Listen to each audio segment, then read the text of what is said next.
Where? What's going on? Holy shit!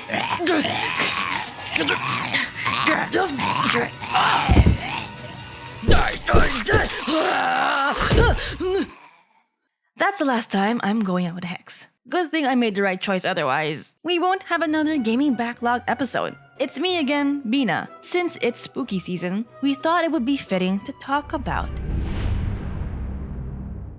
Back in the 2010s, point-and-click graphic adventure games were often overlooked in favor of fast-paced action-oriented titles. But Telltale managed to reignite the interest in the genre by making smart choices that rippled across gaming history.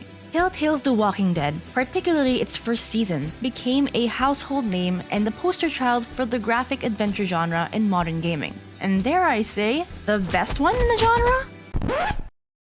Okay, calm down everybody. At the very least, it's my favorite because it made on a surface level, boring game mechanic interesting, and told one of the most riveting stories in the mad world of The Walking Dead.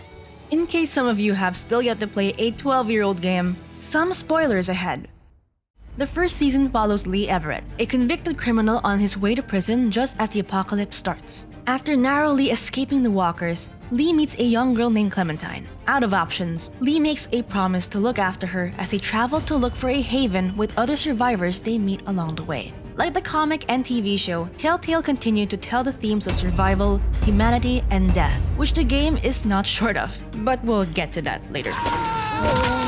Through Lee's point of view, players get to decide whether he maintains his humanity or adopts an everyone for themselves mentality in a world forever change. This is where Clementine comes in, as she becomes not only Lee's North Star, but also the players to help preserve her innocence in some capacity in a cruel world. The inclusion of a father-daughter dynamic is what drives the game, because The Walking Dead was never just about killing zombies. It's always been about connections with people and how they deal with the ramifications of their decisions to survive.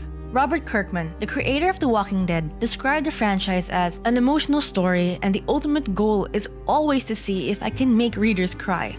I love the idea of people reading what is traditionally an action-oriented, gory genre and finding something really heartfelt and character-driven. Telltale's decision to stick with Kirkman's ideals and to bring Lee and Clementine to the forefront is what makes their journey all the more fascinating, because all decisions hinge on Lee's desire to protect Clementine and to hopefully in some way atone for his sins.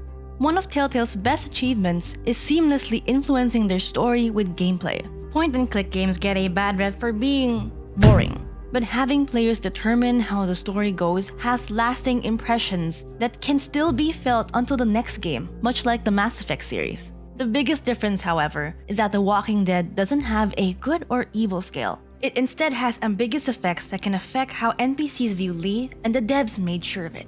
You think that's a new idea? You got even the foggiest idea about where you're gonna find one of those.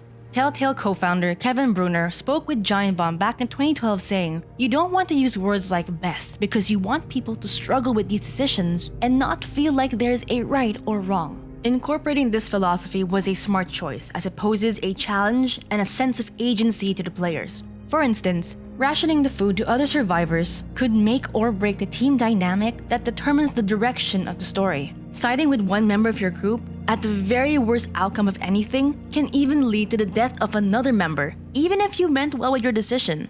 I made sure to keep everyone in the group happy. Yet Lily still goes crazy and ends up shooting Carly in the face. I will remember you. Great art is meant for you to feel things, both the good and the bad. It sounds depressing, but this is the beauty of interactive games. Though we are playing the same game, we're not necessarily experiencing the same story, because each decision made leads to our own unique versions of it. The Walking Dead could have just as easily been a shooter, just like Left 4 Dead or an action-adventure game like Dead Rising. But Telltale opted to shift their focus to storytelling, and with that, all of The Walking Dead's accomplishments expanded what video games can be. Even a decade later, The Walking Dead is, to me, one of the best games I've played. Yes, the point-and-click gameplay may be boring to some, but having a more active role in the game makes it all the more interesting because the story can be taken in more than one direction. The Walking Dead may not be everyone's cup of tea, but its impact is undeniable. It's one of the most influential titles that prove that video games can be a great medium for storytelling. And with that, that's all we have for today's Gaming Backlog. I hope you enjoyed this episode and maybe try out The Walking Dead yourself. Let us know what you think about it down in the comments. If you want to hear us ramble more about video games, be sure to subscribe to our channel and click that big old bell. But for now, this has been Beena, and I'll see you in the next one.